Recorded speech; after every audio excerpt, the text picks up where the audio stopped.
This fall, we are talking with local leaders and entrepreneurs about the opportunities and challenges of starting a business in Albuquerque.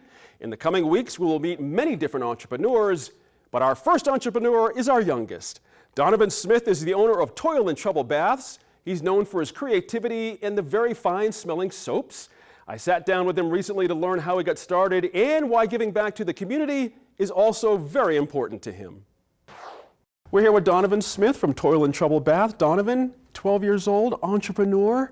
You must be so proud of yourself, especially your blue hair. You're rocking it today. I like it. That works. That's great. I love it. I think it looks awesome. Congratulations right off the bat. How did all this start? When did you know you wanted to be in business with this idea? My mom started to do soaps for fun, and then she taught me, and it was a good way of math and science. So I started to sell them to friends and family, and I guess it blew up, and we now have our own business. Blew up is an understatement, my friend. It's gone everywhere. You've been on the Queen Latifah show. Russell Simmons, a hip-hop mogul, has talked about you and tweeted about you.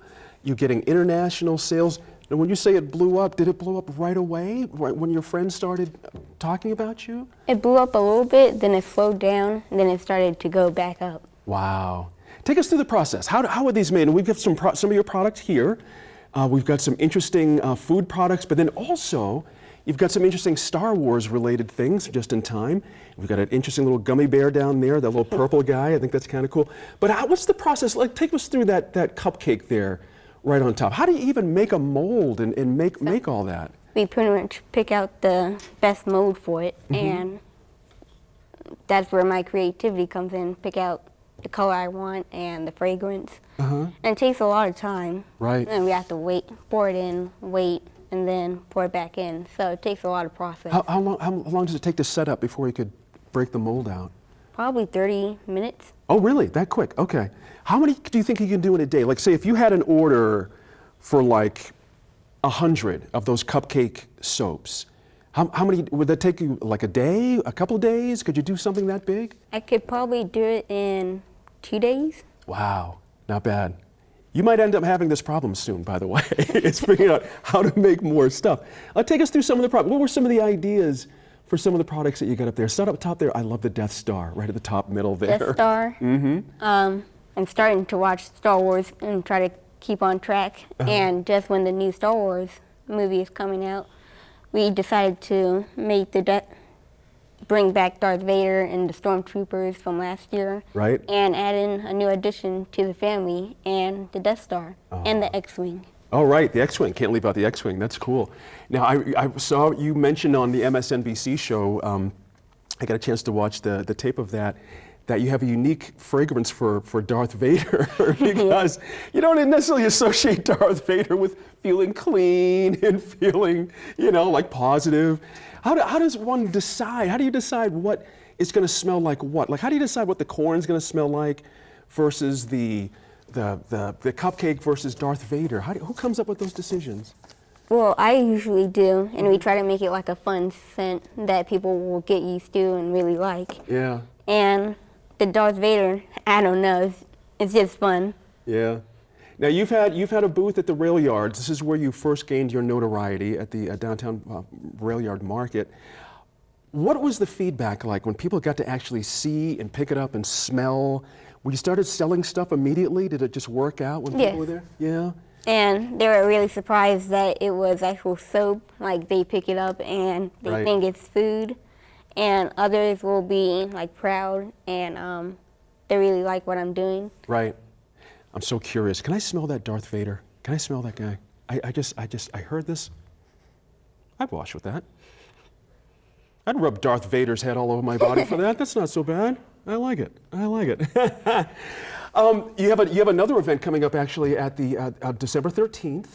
And now you're bigger. Now more people know about you. Yeah. Are you expecting like a huge crowd now? You might be the hit of the whole thing. And they've been waiting for me to come back and open the Etsy shop again. Right. And now I have new soaps, so I think they'll be more excited. How's Etsy working out, by the way? You mentioned Etsy. That's a good way for people to find you. It's going a little slow. Yeah, that's okay. It'll build. But people are still excited about it. Yeah. I'm very impressed with your volunteer work and the things you're doing for the homeless. Everything you're doing here is for a reason. This is not just fun and games for you, is it? You want to do something for people. Tell us about that. We want to give back to St. Martin's because we were once homeless, and I wanted to help the people that helped us get out of it. And I've donated over 400 bath products to St. Martin's, like toothbrushes, shampoo, bath products that can just make a difference in people's lives. I love it. And let me add to that what you just said. How about 432 toothbrushes? How about 480 combs, 3 cases of feminine products, a case of diapers, and on it goes. And as well as serving meals to the homeless as well. Tell us about that too, about the meal part. I went to, I think on Saturdays, I went to St. Martin's to donate my time and hours to serve food to the homeless.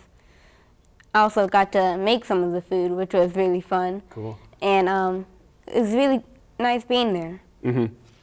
You've also donated to foreign countries, the Dominican Republic, Yes.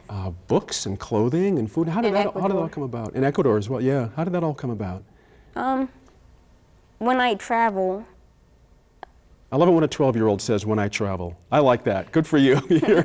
You're an entrepreneur already. I like it. when I travel or do art, I want to help in the process. No matter what I'm doing, I want to help in the process of what I'm doing.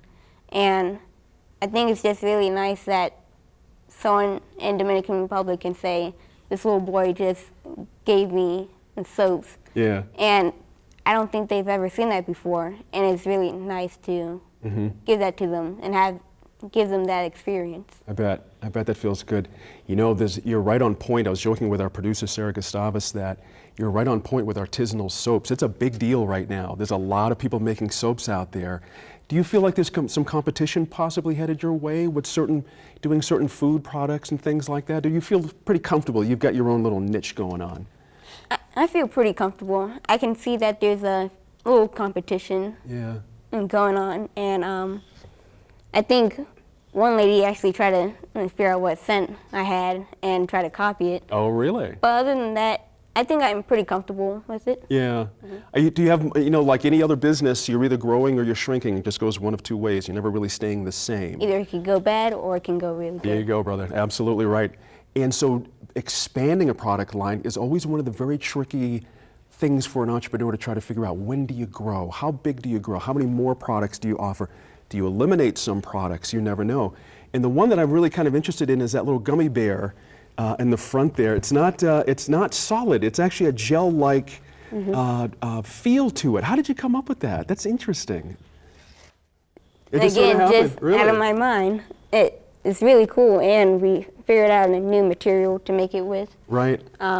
Instead of just a normal goat's milk and aloe, we not real jelly and jello, but soap-like. And it's not just a toy, but it's also something you can clean yourself with. Right. Do you find kids your age like to buy these soaps as Yes. well? Yeah, that's a good market too. The social stuff, I want to go back to that for a quick second, and finish with that. This idea that you can do something that helps not only your family, not only yourself certainly in your future and the things you want to do in your life, but other African Americans in the community. You're a model. You really are something that we talk about here in Albuquerque. This young man that everybody knows about that's at the rail yard market. You really are encouraging a lot of people out there just by doing, right? Just by being who you are, you're encouraging a whole lot of people. That's what makes it cool. Like Yeah. I'm inspiring people just by doing what I love. Do you get feedback that way, that people have been inspired? Yes, like someone from Russia just said that they told their son that told them what I was doing. It was really cool. How did you feel about that? That's great. Felt like warm inside because people are sharing my story in other countries, and it's just really cool. Yeah. I think you're going to have a big problem. I think you're going to have to come up with a lot more product and a lot more stuff because you're going to get big, my friend. You're really going to get big. Donovan, thank you so much. I really can't thank you and your mom certainly for coming in and sharing with us what you're doing. You're a big hit at the rail yards. I would encourage everybody who's not been to the rail yard to go to the holiday market on December 13th. They'll see you there as well as other other people selling stuff as well. Who knows? I may have new soaps by then. That's right. Exactly right. Keep on working hard, yeah? Thank you.